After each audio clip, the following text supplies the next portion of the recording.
ஓம் ஸ்ரீராம ராம ராமேதி ரமே ராமே மனோரமே சகசிரநாம தத்துல்யம் ஸ்ரீராம நாம வராணனே. உலகம் யாவையும் தாமுழா வாக்கலும் நிலைபெறுத்தலும் நீக்கலும் நீங்களா அழகிலா விளையாட்டுடையார் அவர் தலைவர் அன்னவர் சரண் நாங்களே. எத்திர எத்திர ரகுநாத கீர்த்தனம் தத்திர தத்திர கிருத்தமாஸ்தகாஞ்சலிம் வாஷ்பவாரி பரிபூர்ணலோச்சனம் மாருதிம் நமது ராட்சசாந்தகம். அஞ்சிலே ஒன்று பெற்றான் அஞ்சிலே ஒன்றை தாவி அஞ்சிலே ஒன்று ஆறாக ஆரியர்க்காக ஏகி அஞ்சிலே ஒன்று பெற்ற அணங்கை கண்டு அயலாரூரில் அஞ்சிலே ஒன்றை வைத்தான் அவன் எம்மை அழித்துக் காப்பான். இன்னைக்கு நம்ம கம்பராமாயணத்துல பாலகாண்டத்துல குலமுறை கிளைத்து படலத்துல 2வது பாடல் பார்க்க போறோம். பிணியரங்க வினையகல பெருங்காலம் தவம் பேணி மணியரங்கு நெடுமுடியாய் மலரயனை வழிபட்டு பணியரங்க பெரும்பாயல் பரஞ்சுடரை யாம் காண அணியரங்கம் தந்தானை அறியாதார் அறியாதார். இதுதான் பாட்டு. இப்ப நம்ம பதம் பிரிச்சு பொருள் பார்க்கலாம். மணியரங்கு நெடுமுடியாய், நவரத்னங்களும் அழித்தி பதித்த அழகிய பொன்முடியையுடைய ஜனக மன்னனே, பிணி அரங்க நோய் நீங்கவும் வினை அகல அவற்றிற்கு காரணமாகிய தீவினைகள் ஒழியவும் பெருங்காலம் தவம் பேணி அநேக ஆண்டுகள் தவத்தை விருப்பத்தோடு செய்து மலர் அயனை வழிபட்டு தாமரை பூவில் தோன்றிய பிரம்மனை வணங்கி வழிபட்டு பணி அரங்கம் அவன் அருளால் ஆதிசேஷனாகிய பாம்பின் உடலை பெரும் பாயல் பெரிய பள்ளி மெத்தையாக பரஞ்சுடரை கொண்டுள்ள ஒளிவடிவமான திருமாலை யாம் காண எம்மை போன்றவரும் கண்டு உய்யுமாறு அணி அரங்கம் அழகிய திருவரங்க விமானத்தோடு தந்தானை சத்திய உலகத்திலிருந்து பூமிக்கு கொண்டு வந்த இந்த வம்சத்தவனான இக்ஷ்வாகு மன்னனை அறியாதார் அறியாதார், அறியாதவர் அறிவில்லாதவரே ஆவர். இப்ப நம்ம இந்த பாட்டுல இருக்கக்கூடிய நயங்களை பார்க்கலாம். அரங்கம் அப்படிங்கிற சொல்ல வச்சு ஒரு வார்த்தை விளையாட்டு விளையாடி இருக்காரு கம்பர். ஏன்னா இந்த பாடல்ல பிணியரங்க மணியரங்கு பணியரங்க அணியரங்கம் அப்படின்னு 4 விதத்துல வந்திருக்கு. இதுக்கு அரங்கம் அப்படிங்கிற சொல்லுக்கு முதல்ல என்னென்ன பொருள்லாம் இருக்கு அப்படிங்கறத பத்தி பார்க்கலாம். அரங்கல் அப்படின்னா நல்லா பதித்தல், இங்கிலீஷ்ல சொல்லணும்னா பிரஸ் பண்றதுன்னு சொல்றோம்ல, பதித்தல் அழுத்தி பதித்தல் அப்படின்னு ஒரு பொருள் இருக்கு. அடுத்தது ஒரு விஷயத்த பதிக்கணும்னாலே அதை நல்லா அமுத்துறதுன்னா உள்ளே இறங்கினாதானே பதியும், அதனால இரங்கல் நீங்கள் அப்படிங்கிற ஒரு பொருள் இருக்கு. அடுத்தது சபை அப்படிங்கிற பொருளே இருக்கு. அதாவது இங்கிலீஷ்ல ஷேக்ஸ்பியருடைய ஆல் த வேர்ல்ட்ஸ் ஸ்டேஜ் அப்படிங்கறத ரொம்ப பிரபலமா ரொம்ப புகழ்பெற்று ரொம்ப அழகா சொல்லுவாங்க, இப்படி சொன்னாரே அப்படின்னு.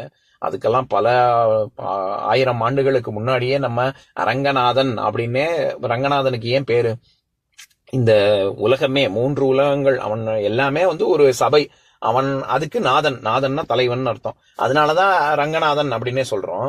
அப்படி ஒரு சபைன்னு ஒரு பொருள் இருக்கு. அதனாலதான் நம்ம பரதநாட்டியத்துக்கு யாரையாவது அரங்கேற்றம் செய்வது அப்படின்னு சொல்றோமே, அரங்கத்தில் ஏற்றுவது. அவங்க எல்லாமே பயிற்சி முழுவதுமாக பெற்று விட்டார்கள், இனிமேல் எல்லார் முன்னாடியும் சபையில் ஆடுவதற்கு தகுதி பெற்று விட்டார்கள் அப்படிங்கிற நிகழ்ச்சியை அதனாலதான் அரங்கேற்றம்னு சொல்றோம்.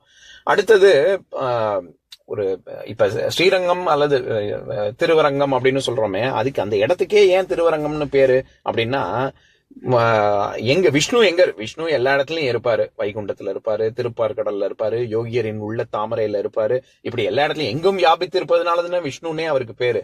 ஆனா குறிப்பாக பூமிக்கு இறங்கி வரும்பொழுது திருவரங்கத்துல இருந்தாரு அப்படிங்கறதுனால அது சிறப்பு வாய்ந்த இடம் அப்படிங்கறதுனால திருவரங்கம்னு ஒரு அர்த்தம். இன்னொன்னு திருன்னா மகாலட்சுமின்னு அர்த்தம். அதனால மகாலட்சுமியுடன் கூடி அருள் பாலிக்க கூடிய ஒரு இடம் அப்படிங்கறதுனால, எப்படி பார்த்தாலும் அரங்கம்ங்கிறதுக்கு இடம்ங்கிற பேர் அர்த்தம் இருக்கிறதுனால அந்த இடத்துக்கு பேரே ஸ்ரீரங்கம் அல்லது திருவரங்கம் அப்படின்னு நம்ம சொல்றோம். அதனால அப்படி ஒரு அர்த்தம் இருக்கு. ஆக இந்த 4 விதமான பொருள்ல பயன்படுத்தியிருக்காரு. மணியரங்கு நெடுமுடியாய் அப்படின்னு சொல்ற இடத்துல அரங்கல் அப்படிங்கிறது மணிகள் பதித்த இடம், பதித்த இது கிரீடத்தை கொண்டுள்ள ஜனக மன்னனே அப்படின்னு பதித்தல்ங்கிற ஒரு பொருள்ல வருது. 2வது பிணி அரங்க அப்படின்னா நம்மளுடைய நோய்கள்லாம் தீர்க்கும் விதத்தில் அப்படின்னு நீங்குதல் அப்படிங்கிற பொருள்ல வருது. 3வது பணி அரங்க பெரும்பாயல் அப்படின்னா பள்ளி கொண்டுள்ள திருமால் எப்பேற்பட்ட பாம்பு மெத்தை அப்படின்னா பனி அரங்கம், பனாமுகம் அப்படின்னு சொல்றோம்ல, அதனால பாம்பு பனி அரங்கம்னா பாம்பு ஆதிசேஷன் உடம்பு, அந்த இடத்துல அரங்கம் பனியரங்க பெரும் பாயல்னா மெத்தைன்னு அர்த்தம். அது நம்ம ஏற்கனவே பார்த்திருக்கோம். அந்த எப்பேற்பட்ட மெத்தைனா ஆதிசேஷன் உடம்பு அப்படின்னு, உடம்பை இடமாக பள்ளி கொள்ளக்கூடிய இடமாக கொண்டுள்ள திருமாலே அப்படின்னு அந்த இடத்துல உடம்புங்கிற அர்த்தத்துல வருது. இறுதியாக அணியரங்கம் தந்தானை அறியாதார் அறியாதார் அப்படின்னு சொல்ற இடத்துல ரங்கநாதனை அப்படின்னு அரங்கம்ங்கிறதுக்கு ரங்கநாதன் விஷ்ணு அப்படிங்கிற பொருள்லயே வருது. ஆக இப்படி 4 விதமா பொருள் சொல்ற பொருளை பயன்படுத்தி இந்த பாடல்ல சொல்லியிருக்காரு. அது ஒரு சிறப்பு. அடுத்தது இப்ப நம்ம என்ன பார்த்துட்டு வரோம்? சூரிய வம்சத்தின் சிறப்பு, குலப்பெருமை, குலமுறை கிளைத்து படலம் தானே. அதனால இங்க வரிசையா இது வைவஸ்வத மனுவை முன்னாடி சொன்னாரு. அவருடைய பிள்ளையான இக்ஷ்வாகு மன்னனை தான் இங்க சொல்றாரு.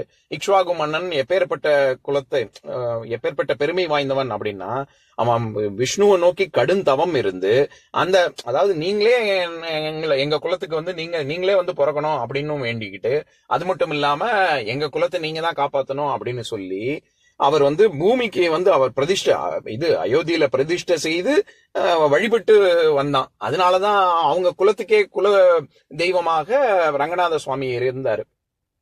இதுதான் வரலாறு. அந்த வரலாறை தான் இங்க சொல்றாரு. அப்படி சொல்லும் பொழுது எப்பேற்பட்ட வம்சம் அப்படின்னு இந்த இடத்துல 2 அர்த்தத்துல வர்ற மாதிரி பரஞ்சுடர் அப்படின்னு சொல்றாரு. ஏன்னா பரஞ்சுடர் பரம் அப்படின்னாலே பரம்பொருள் அப்படின்னு நம்ம சொல்றோம்ல, எல்லாவற்றையும் விட உயர்ந்தது அப்படின்னு. அதனால பரஞ்சுடர் அப்படின்னா அது கடவுளையும் குறிக்கும், திருமாலையும் குறிக்கும். இன்னொன்னு பூமி சுடர் அப்படின்னாலே நெருப்பையும் குறிக்கும், சந்திரனையும் குறிக்கும், சூரியனையும் குறிக்கும். ஆனா இந்த 3 சுடர்கள்லயும் உயர்ந்த சுடர் எது அப்படின்னா சூரியன் தான். சூரியன் சந்திரனுக்கு சூரியன் தானே சந்திரனுக்கே ஒளி வருது. அந்த மாதிரி அப்படி அர்த்தம் பார்த்தாலும் பரஞ்சுடர் அப்படிங்கிற சொல் வந்து சூரியனை குறிக்குது. ஏன்னா சூரிய வம்சம் அப்படின்னு சொல்ல வர்றாரு. பரஞ்சுடரை யாம் காண, நாங்க எல்லாரும் நேர்ல பார்க்க முடியாது திருமால, ஆனா எங்களுக்கு வசதி பண்ணி கொடுத்த இங்க நேராவே வந்திருக்காருல்ல ராமன். அப்ப அது அப்பேற்பட்ட உயர்ந்த குலம் அப்படின்னு சொல்றதுக்கு பரஞ்சுடரை யாம் காண அப்படின்னு சொல்றாரு. அடுத்தது அறியாதார் அறியாதார் அப்படின்னு வருது இல்ல, அதுல முதல்ல அறியாதார் அப்படின்னா தெரியல அப்படின்னு, அறியாதவர்கள் அப்படின்னு ஒரு பொருள்.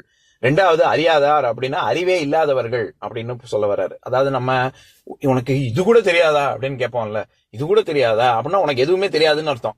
இந்த சின்ன விஷயமே தெரியலன்னா நீ மத்த விஷயத்தெல்லாம் எப்படி தெரிஞ்சுப்ப? அந்த மாதிரி அறியாதார் அறியாதார்னு 2 தடவை அடுக்கு தொடர் போட்டு சொல்றது அவர் என்ன சொல்ல வர்றாரு கம்பர்? இவரை இக்ஷ்வாகு மன்னனை தெரியாதவர்கள் அறிவில்லாதவர்கள் அப்படிங்கறதுனால அறியாதார் அறியாதார் அப்படின்னு சொல்றாரு. இப்ப நான் பாட்டை இன்னொரு தடவை படிக்கிறேன் கேளுங்க.